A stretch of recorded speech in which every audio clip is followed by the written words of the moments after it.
নমস্কার, আমাদের ছোট্ট রান্নাঘরে আজ বানাচ্ছি নিরামিষ কাবলি পনির।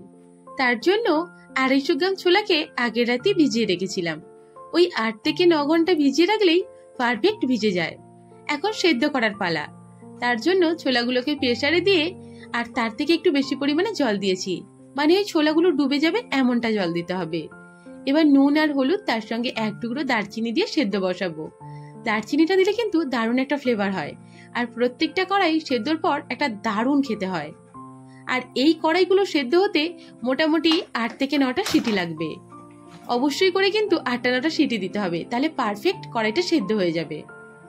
এখন আমি 250 গ্রাম পনির ভালো করে কিউব করে কেটে নেব। আর পনির সর্বদাই কিন্তু মিষ্টির দোকান থেকে বা বাড়িতে তৈরি করতে চেষ্টা করবে। মিষ্টির দোকানের পনিরগুলো কিন্তু প্রত্যেকদিন ওরা পনির তৈরি করে, তাই ভীষণ সফট হয়। আর প্যাকেটজাত যে পনির, সেগুলো কিন্তু খেতে একদমই ভালো হয় না, প্রত্যেকটা তরকারিতে দিলেও খুব একটা জুসি হয় না। তাই অবশ্যই করে চেষ্টা করি আমি মিষ্টির দোকান থেকে পনির কিনে আনার। 250 গ্রাম পনিরকে আমি কিউব করে কেটে নিয়েছি।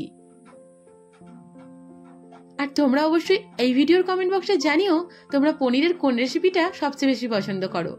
আমার তো পনিরের সব রকম রেসিপি বেশ ভালো লাগে। এখন নুন আর হলুদ একটু মাখিয়ে রাখছি। নুন আর হলুদ ভালো করে মাখিয়ে ভাজলে পনিরগুলো জড়িয়ে যায় না। অবশ্যই করে কিন্তু অল্প করে নুন আর হলুদ মাখিয়ে নিও। কড়াইতে সাদা তেল দিয়ে এবার পনিরগুলো ভেজে নেব। আর এই রান্নাটায় অবশ্যই করে কিন্তু সাদা তেলটারই ব্যবহার করবে। সর্ষের তেলে এই রান্নাটা করলে একটা আলাদাই টেস্ট হয়, যার জন্য পনিরের যে স্বাদ সেটা অনেকটাই খারাপ হয়ে যায়। আর এইদিকে দেখো কড়াইগুলোও সেদ্ধ হয়ে গিয়েছে। নিরামিষ দিনে এই পনিরটা বানাও বা আমিষ দিনে। আজকে আমি নিরামিষ দিয়ে যে উপকরণগুলো দিচ্ছি, আমিষ দিনে করলে শুধুমাত্র রসুনটা অ্যাড করে দিলেই চলে, আর তেমন কিছু দেয়া লাগে না। তোমরা যদি চাও এই রান্নাটায় খোয়া ক্ষীরও দিতে পারো, যেমন অনুষ্ঠান বাড়িতে দেয় আর কি। তবে আমি আজকে এসব কিছুই দিচ্ছি না।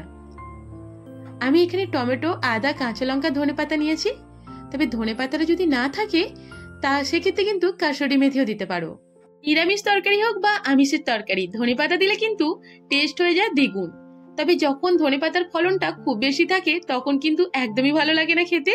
কিন্তু এখন যখন খুব একটা বেশি মার্কেটে পাওয়াও যাচ্ছে না আর দামটাও অনেকটা বেশি, এখন কিন্তু প্রত্যেকটা তরকারিতে মনে হচ্ছে অল্প অল্প ধনেপাতা দিলে বোধহয় টেস্টটা আরো ভালো হয়। এই হচ্ছে ব্যাপার, যখন মূল্য বেড়ে যায় তখন কিন্তু প্রত্যেকটা জিনিসেরই টেস্ট আরো দ্বিগুণ হয়ে যায়। এখন কাঁচা লঙ্কা, আদা, টমেটো আর তার সঙ্গে 1 চামচ চারমগজ, কয়েকটা ওই 8টা থেকে 10টার মতো কাজু, এই সমস্ত উপকরণগুলোকেই ভালো করে বেটে নেব। আর এর সঙ্গে দেব 1 চামচ পোস্ত। এই সমস্ত উপকরণগুলো দিয়ে কিন্তু আলুর দমও করা যায়। নিরামিষ দিনে এই রকম আলুর দম কিন্তু প্রত্যেকেরই ভালো পছন্দ হবে। আর অল্প অল্প করে কিন্তু জল দিতে হবে।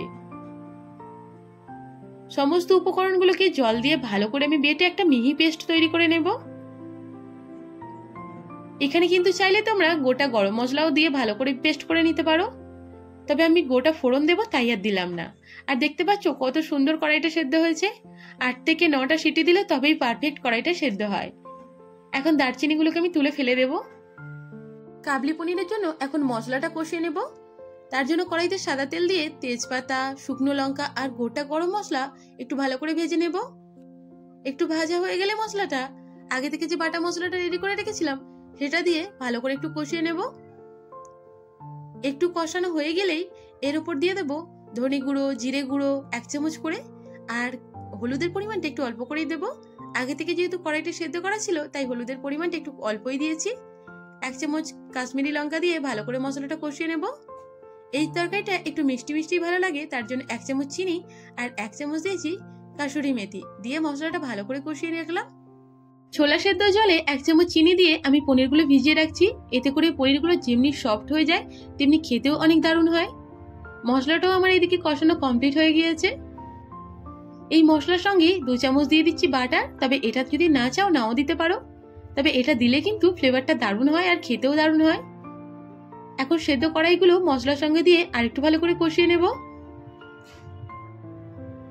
একটু কষানো হয়ে গেলে পনিরগুলো দিয়ে দিলাম। ব্যাস এভাবেই রেখে দেবো তরকারিটাকে 10 মিনিটের মতো। 10 মিনিট ফুটে গেলে 1 কাপ দিচ্ছি এখানে গরুর দুধ। গরুর দুধ যদি না থেকে থাকে গুঁড়ো দুধ দিতে পারো, 1 চামচ ওই 10 টাকার প্যাকেটগুলো। তরকারিটা আমার মোটামুটি হয়েই গিয়েছে। একটুখানি ধনে পাতা আর একটু গরম মশলা ছড়িয়ে দিয়েছি। ব্যাস দেখো রেডি হয়ে গেছে তরকারি। তোমাদের ভিডিওটা কেমন লাগলো জানিও, ভালো লাগলে একটা লাইক করে দিও।